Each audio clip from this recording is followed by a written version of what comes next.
Selamat pagi anak kelas 6. Bagaimana kabar kalian? Ibu harap kabar kalian dalam keadaan baik. Oke, hari ini kita akan belajar PPKN tema 5, subtema 1. Dibuka bukunya ya, Nak ya.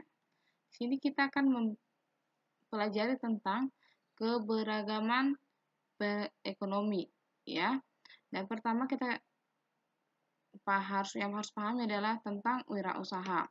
Pengertian wirausaha. Berdasarkan KBBI, pengertian wirausaha sama dengan wira swasta, yaitu orang yang pandai atau berbakat mengenali produk baru, menentukan cara produksi baru, menyusun operasi untuk pengadaan produk baru, memasarkannya, serta mengatur permodalan operasinya.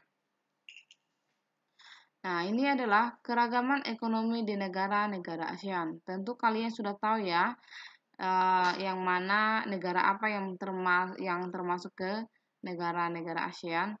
Oke, sini setiap negara ASEAN memiliki usaha ekonomi yang beragam. Keragaman usaha tersebut mendorong negara anggota ASEAN untuk saling bekerja sama. Keragaman usaha dapat kita lakukan dari produk kreatif yang dimiliki setiap negara anggota ASEAN. Ayo kenali usaha produk kreatif beberapa negara anggota ASEAN berikut. Yang pertama adalah kerajinan kulit khas Indonesia.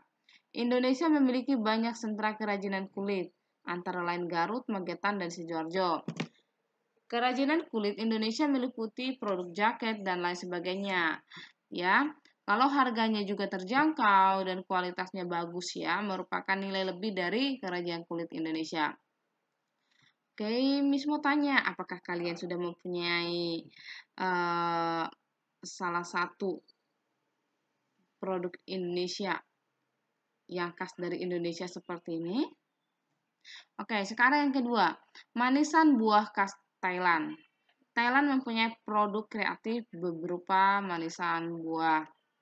Pengusaha manisan buah di Thailand mengembangkan produk dengan mengemasnya dalam kaleng. Dengan demikian, produk manisan buah lebih tahan lama dan dijadikan komoditas ekspor. Para wisatawan juga lebih tertarik untuk membeli manisan buah tersebut sebagai oleh-oleh. Jadi ingat ya, kalau Thailand itu adalah pusat dari manisan buah, ya. Yang ketiga adalah minuman kopi khas Vietnam. Tentu kita sudah tahu ya, kalau di Vietnam itu banyak sekali jenis-jenis kopi ya. Kalau Vietnam memiliki minuman kopi khas yang sangat terkenal.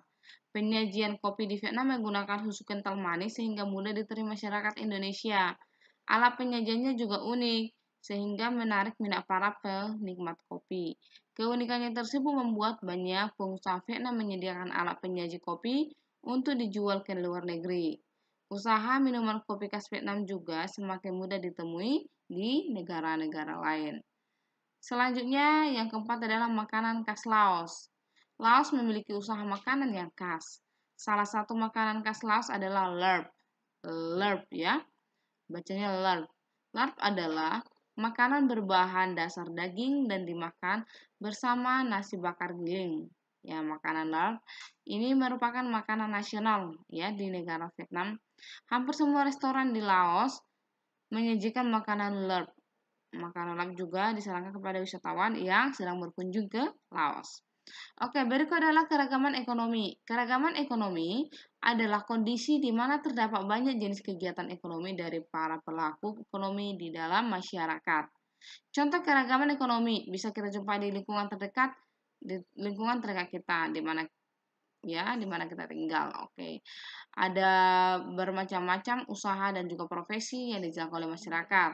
Ada yang bekerja sebagai petani, peternak, guru, dokter, suster, dan lain sebagainya. Ya, ada juga yang menjadi ojek online dan masih banyak lagi. Oke, berikut adalah keragaman ekonomi di lingkungan sekitar. Di lingkungan sekitar kita, contohnya adalah Ada pedagang kelontong ya yang biasanya menyediakan barang kebutuhan sehari-hari seperti makanan, peralatan mandi dan lain sebagainya. Yang kedua adalah pengusaha salon. Nah, kalau kalian mau ke salon, mau merapikan rambut, biasanya kita ke salon ya. Ini juga adalah keragaman ekonomi di sekitar kita. Ada juga penjual sayur keliling, pengusaha bengkel ya. Pedagang kelontong, pengusaha salon, pedagang sayur keliling, dan pengusaha bengkel merupakan pemilik usaha. Setiap pemilik usaha sebaiknya saling menghormati dan bekerja sama. Dengan demikian, kebutuhan hidup dan kesejahteraan masyarakat akan meningkat. Kegiatan ekonomi di masyarakat juga dapat berjalan dengan baik. Oke, ini adalah keragaman ekonomi. Tadi pelaku atau orang-orang yang menjalankan suatu usaha itu disebut sebagai wira usaha. Sama juga pengertiannya seperti yang tadi.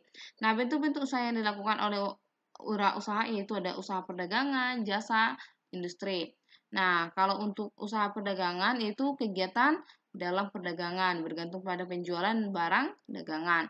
Kalau usaha jasa yaitu kegiatan dalam usaha jasa itu mencari order atau pesanan, menyelesaikan tugas dan mengelola staf untuk menjamin agar pekerjaan berjalan lancar.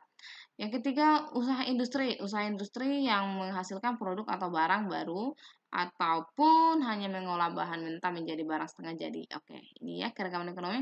Nah, berikut keragaman ekonomi masyarakat. Yang pertama, jenis-jenis usaha di sekolah. Ini contohnya jenis usaha di sekolah, penjual makanan, minuman, dan juga yang lain.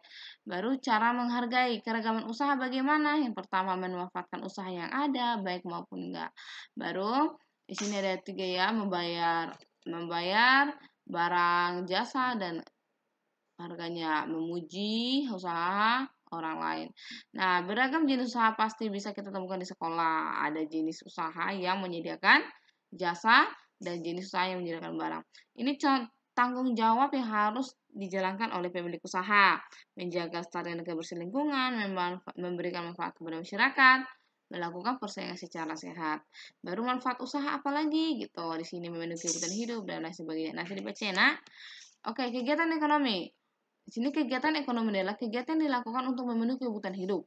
Manusia mengenal kegiatan ekonomi sebagai produksi, distribusi, dan konsumsi. Masih ingatkah kalian artinya ini semua? Ya. Tujuan dari kegiatan ekonomi sendiri yaitu sebagai sebagai sarana pemenuhan kebutuhan dan menghasilkan keuntungan bagi umat manusia. Ini contoh kegiatan produksi, ya. Ini yaitu tadi pelaku dari kegiatan produksi. Ini yang si produsen. Contohnya ini adalah contoh kegiatan produksi adalah penjahit merubahkan menjadi pakaian, pengrajin kayu menghasilkan meja dan lain sebagainya. Contoh kegiatan distribusi yaitu atau distributor ya, itu yang menyalurkan barang dari tempat jauh atau ke pengecer maupun ke toko-toko. Nah, konsumsi ini adalah pemakai ya. Contoh kegiatan konsumsi memakan makanan sehari-hari, pakaian, tempat tinggal dan lain sebagainya. Contoh alur kegiatan ekonomi. Inilah contoh alur kegiatan ekonomi. Yang pertama, kayu di hutan. Kayu di hutan diolah, ditebang, ya. Ini ditebang kayunya, setelah itu diolah menjadi kayu gelondongan. Setelah kayu gelondongan bisa dikirim ke pengrajin kayu di sini. Setelah itu pengrajin kayu akan mengolah kayu tersebut menjadi sebuah benda yang nilai harganya tinggi. Setelah itu diberikan di order lagi ke mebel, ke toko mebel. Dari toko mebel lah nanti pembeli datang akan membeli barang-barang tersebut. Nah, beginilah kegiatan keragaman ekonomi di Indonesia. Ya. Jadi kalau ada yang belum paham, tanya Bu Christine. Jadi terima kasih, selamat pagi dan salam sehat.